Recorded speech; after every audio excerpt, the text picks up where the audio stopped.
High, তোমরা সবাই কেমন আছো? আশা করছি খুব ভালো আছো। আমিও খুব ভালো আছি। তো চলে এসেছি আবার একটা নতুন ভিডিওর সাথে। আর ভিডিওটা শুরু হচ্ছে রান্না থেকে। তো আমাদের বাগান থেকে আমি গোটা কত কাঁচা লঙ্কা তুলে নিয়েছি, যেই কাঁচা লঙ্কাগুলো আমি দেবো এই মাংসে, যাতে টেস্টি হয়। আমাদের বাগানে অলমোস্ট সব গাছই আছে, মানে যতটুকু লাগবে। তো তারপর এখানে মাংসটা কষানো হয়ে গেছে, লাল লাল ঝাল ঝাল মাংস কষা। আর আমার তো উডলো বাড়িতে একটু কটক যাই আছে, তোমার যখন তখন বিরিয়ানি খিদে পেয়ে যায়। তো তার জন্য বাড়িতে সমস্ত সরঞ্জাম থাকে বিরিয়ানি বানানোর, শুধু একটু করে খেয়ে নেওয়া।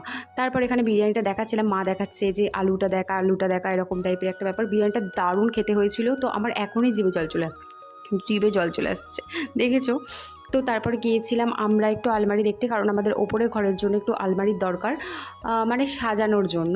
তারপর হচ্ছে যে ড্রেসিং টেবিলগুলো দেখলাম, পছন্দ একটা হয়েছে, নিয়ে এসেছি। তারপর গিয়েছিলাম আয়নার দোকানে।